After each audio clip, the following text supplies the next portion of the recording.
Good afternoon. I'm here with our Leadership Unplugged series, and so excited that I have Scott Michael with me. Scott is the president and CEO of the American Moving and Storage Association, so a sister trade association. We share a lot going back and forth.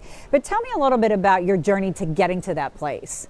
Well, it's been an interesting ride. I've been with the association for 25 years now. Oh, really? And I didn't realize that. A lot of different roles within the organization as I moved up through the ranks. Yeah. And I've been in this position about 4 years now. Wow. So almost a college graduate, as they say. Just about. Ready to get the diploma. I started off in a different trade association in the insurance industry. So I've had a little association background before I came here. Fantastic. Well, so, it's an interesting time. I really want to talk a little bit about disruption in the trade association, and let's take it from the American Moving and Storage lens. Mm-hmm. Are you seeing disruption? And where are you seeing it? And just describe it. Sure. We're seeing a lot of disruption in the moving space. There's a lot of people that are interested in, a lot of customers are looking at different things, looking for alternatives to a traditional full-service professional move.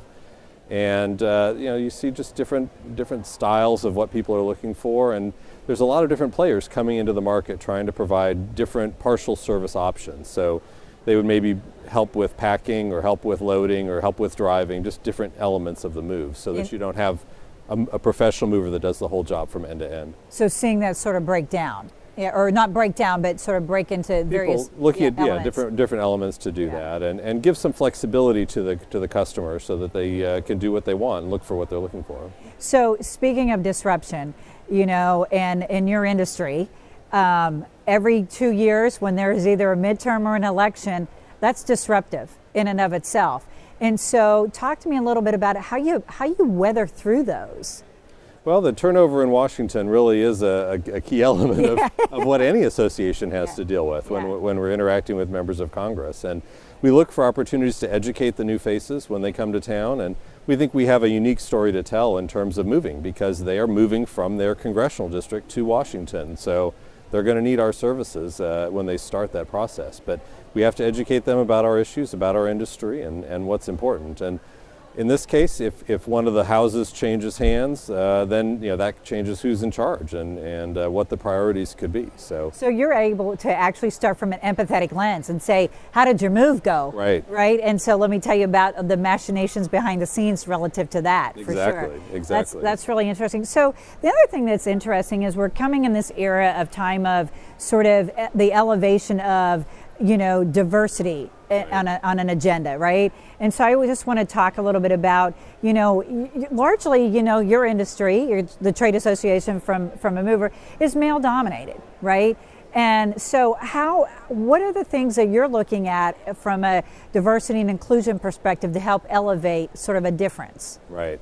It is definitely male dominated, although there's a lot of very successful women in the industry. And we found that in many cases, a woman is able to better interact with the customer and explain what they're trying to do and build that rapport and convince them that they're going to take care of their stuff. Maybe stereotypically the man's going to come in and break everything when they're moving it, but you may find that a woman is more empathetic as a relationship there. So, but what we've tried to do as an association, we've launched our Women in Moving organization. Oh, awesome. And we try and have an opportunity for networking, really, to give them mentors, to give them people that they can talk to that are going through similar experiences as they deal with like you said, a traditionally male-dominated industry. So yeah, I can imagine that and how pioneering you are, and sort of in those efforts, because it must feel intimidating, right, to have a little bit of that. So, but I'm going to end on this. Speaking of intimidating, we're 2 weeks away from Halloween.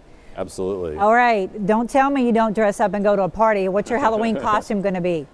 Well, I don't do that because I've got young kids and they're going to go and do their trick-or-treating. So I'll be following them along and make sure that you're the good dad. So what are they dressing up? My girls went to space camp this summer. Oh, cool. So they went down to Alabama awesome. for space camp, and they spent a week down there, and they loved it so much that they want to be astronauts this year. Awesome. So they are very excited about that and looking forward to that. So you have two scientists. Two budding scientists, absolutely. Awesome. That's wonderful. I look forward to seeing the pictures. It'll be great. All right. Thank you, Scott. I appreciate it so much.